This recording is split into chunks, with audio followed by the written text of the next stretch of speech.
Claves de la semana. Seguimiento de noticias internacionales elaborado por CESCE. Saludos, estas son las noticias clave de la semana. La cotización de la plata alcanza nuevos máximos históricos. Chile, Kass gana con holgura, pero deberá negociar en el Parlamento. En Asia, la actualidad nos lleva a Tailandia, que convoca elecciones en medio del agravamiento de los combates con Camboya. Más asuntos. En Georgia se atisba un cambio de rumbo político. Arabia Saudí y Qatar firman un acuerdo para construir una línea férrea de alta velocidad que conecte las dos capitales. En Mozambique, Total Energies quiere continuar con sus planes en Cabo Delgado. Y terminamos hablándoles del Banco Central de Estados Unidos, que aplica un recorte de 1/4 de punto en su tasa de referencia. Comenzamos. La cotización de la plata alcanzó esta semana nuevos máximos históricos al situarse por encima de los $60 la onza. En lo que llevamos de año, el precio del metal en los mercados financieros se ha duplicado. Las razones de esta vertiginosa subida son varias. Al tener unas propiedades idóneas de conductividad eléctrica, su demanda está aumentando notablemente en sectores como los paneles fotovoltaicos y los vehículos eléctricos. Asimismo, el recorte de los tipos de interés en Estados Unidos está impulsando la demanda de metales preciosos como el oro y la plata. Por el lado de la oferta, la flexibilidad de las compañías mineras de adaptar la producción a cambios bruscos en el mercado es limitada. Más aún en el caso de la plata, un mineral que se obtiene como subproducto en la extracción de otros metales como el cobre, el plomo y el oro. Por si fuera poco, la escasez se ha acentuado en los últimos meses como consecuencia de la acumulación de enormes reservas por parte de las empresas estadounidenses ante el temor de que la Casa Blanca imponga aranceles. Por todo ello, muchos apuntan que las tensiones en el aprovisionamiento de plata podrían persistir en los próximos meses. Nos fijamos en Chile, con una victoria amplia del 58,2% frente al 41,8% y una participación marcada por el voto obligatorio. El triunfo de José Antonio Kass refleja un cambio claro en las prioridades del electorado chileno. La inseguridad, la migración irregular y el malestar económico pasaron a ocupar el centro del debate, desplazando el foco desde la desigualdad y la reforma institucional. El fracaso de los dos procesos constitucionales reforzó además una fatiga con proyectos de cambio profundo y contribuyó a cerrar la etapa política abierta tras el estallido social de 2019.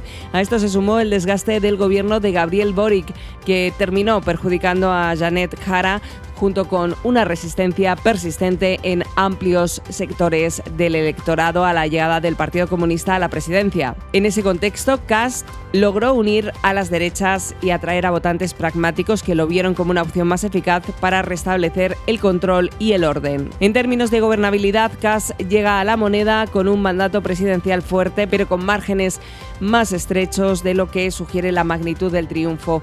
Aunque las derechas tienen una posición dominante en la Cámara de Diputados, no cuentan con una mayoría automática y en el Senado, que se renueva solo parcialmente, el Partido Republicano es minoritario, lo que obliga al nuevo presidente a negociar de forma constante con la derecha tradicional y con fuerzas intermedias. Sus principales retos eran convertir su agenda de seguridad, control migratorio y ajuste fiscal en políticas viables, sin chocar con límites institucionales, presupuestarios y judiciales, y al mismo tiempo evitar una escalada de conflictividad social en un país con sindicatos y movimientos de izquierda altamente movilizados. A corto plazo intentará mostrar resultados rápidos para afirmar su autoridad y recuperar la iniciativa del Estado. A medio plazo, su estabilidad dependerá de su capacidad para mantener cohesionada a la derecha, gestionar las tensiones sociales y sostener un ciclo político que previsiblemente seguirá marcado por una elevada polarización. Nos vamos ahora hasta Asia, porque Tailandia convoca elecciones en medio del agravamiento de los combates con Camboya. A pesar de los llamamientos regionales a un alto el fuego,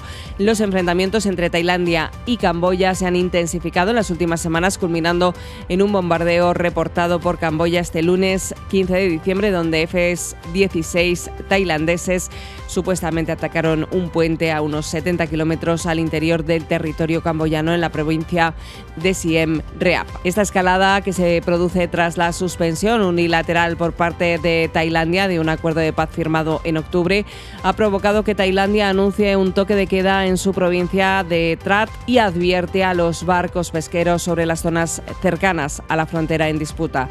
La reunión clave de la ASEAN para discutir el alto el fuego liderada por Malasia ha sido pospuesta hasta el 22 de diciembre. En medio de esta crisis fronteriza y en un movimiento que algunos expertos interpretan como un intento de capitalizar el sentimiento nacionalista, el primer ministro de Tailandia, Anutin Chanvirakul, disolvió la Cámara Baja del Parlamento la semana pasada y la Comisión Electoral anunció este lunes que las elecciones se celebrarán el 8 de febrero. La fecha viene con algo de adelanto respecto a los 4 meses que se había dado de plazo el gobierno de transición cuando tomó posesión en septiembre. No obstante, una encuesta reciente de diciembre indica una gran indecisión entre los votantes, con un 40,6% de los encuestados que aún no ven a una persona adecuada para el cargo de primer ministro. Y aunque el líder del opositor Partido Popular, Natapong Ruengpanjagut, aventaja a Anutin en el apoyo individual a candidatos, el panorama político sigue siendo incierto, con un 32,36% de los votantes que no favorecen a ningún partido.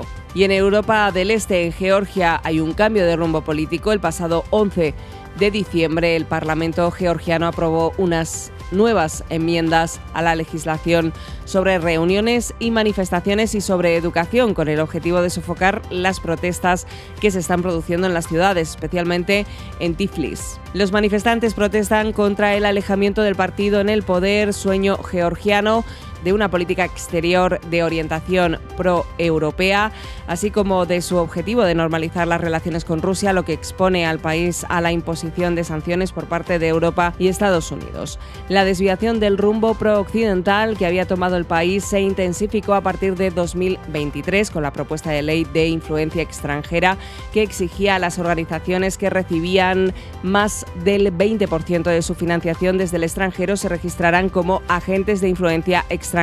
La ley sobre influencia extranjera fue objeto de críticas por parte de la Unión Europea, el Reino Unido y los Estados Unidos y fue determinante en la decisión de la Unión Europea de suspender la adhesión de Georgia a la Unión Europea en junio de 2024. Además, en junio de 2025 se amplió el alcance de esta normativa con una nueva ley que exige la divulgación de información detallada a la Oficina Anticorrupción de Georgia e introduce sanciones penales, incluida la posibilidad de prisión para quienes no se registren como agentes extranjeros. En respuesta a la Unión Europea, el Consejo de Europa y la OSCE han intensificado sus críticas al retroceso democrático y la represión en Georgia. Los 27 han amenazado con ampliar las restricciones de visado para abarcar a un mayor número de actores vinculados al partido gobernante Sueño Georgiano. A pesar de ello, el primer ministro de Georgia, Irakli Kovakidze, insiste en que la adhesión de Georgia a la Unión Europea para 2030 es un objetivo realista. Sin embargo, la Unión Europea ha dejado claro que el proceso de adhesión de Georgia a la Unión Europea se ha estancado efectivamente y que Georgia es una candidata de nombre. Nos fijamos ahora en lo que sucede en Arabia Saudí, en Qatar, esa conexión ferroviaria. El príncipe heredero saudí Mohammed bin Salman y el emir de Qatar, el jeque Tamim bin Hamad Al Thani, firmaron esta semana un acuerdo para construir una línea ferroviaria de alta velocidad que conecte las dos capitales. Se trata, pues, del primer proyecto de este tipo entre dos países del Golfo Pérsico. De acuerdo a la información publicada, la infraestructura tendrá una longitud de 785 kilómetros e incluirá paradas en los aeropuertos internacionales de Doha y Riad, así como en otros importantes núcleos poblacionales como Joluf y Daman. Se espera que el corredor impulse significativamente los viajes de negocio y de ocio entre los dos países, con una demanda estimada de 10 millones de pasajeros al año. Por otra parte, el ambicioso proyecto pone de manifiesto el buen momento en el que se encuentran las relaciones diplomáticas entre Arabia Saudí y Qatar. Cabe recordar que en 2017 Riad y sus aliados de la región impusieron un bloqueo a Doha como represalia al supuesto apoyo de Qatar a los hermanos musulmanes. La crisis diplomática persistió hasta el fin del embargo a principios de 2021. Más noticias. En Mozambique, el grupo empresarial francés TotalEnergies está apostando firmemente por la reanudación del proyecto de gas natural licuado en la provincia de Cabo Delgado, al norte de Mozambique, después de 4 años suspendido por fuerza mayor a raíz de la insurgencia yihadista que sufre la región. La puesta en marcha de un cordón de seguridad en el área inmediata de las obras ha permitido la reactivación preliminar del proyecto, aunque el conflicto y sus implicaciones persisten. Esto ha llevado a que 2 importantes apoyos financieros se hayan retirado del proyecto. Las ECAs, siglas en inglés de Agencia de Crédito a la Exportación británica y holandesa, han decidido rescindir sus garantías por valor de $1.100 millones cada una, aproximadamente el 10% de la financiación externa del proyecto.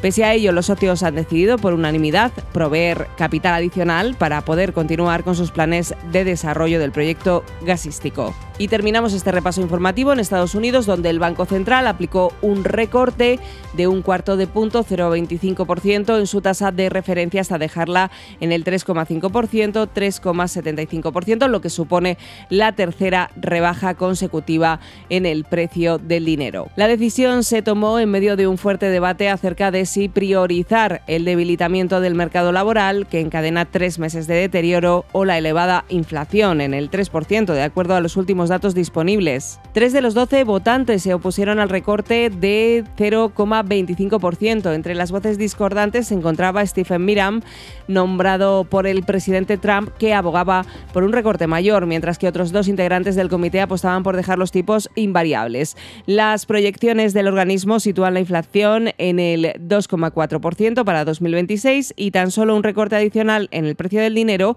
lo que apunta al posible debilitamiento de la demanda estadounidense. Sin embargo, con tantos cambios en la política fiscal, los flujos migratorios, la política comercial y el despliegue de la inteligencia artificial, hacer proyecciones fiables sobre la economía de Estados Unidos en estos momentos resulta especialmente complejo.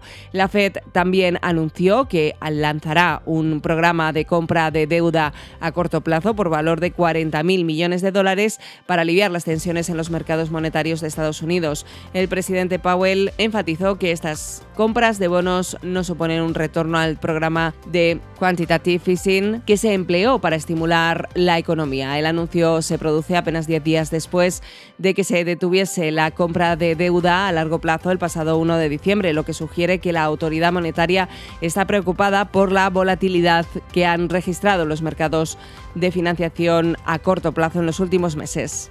Y hasta aquí nuestro repaso de noticias internacionales. Recuerda que puedes consultar más desde el apartado de comunicación Claves de la Semana en nuestra web ceste.com. Hasta la semana que viene.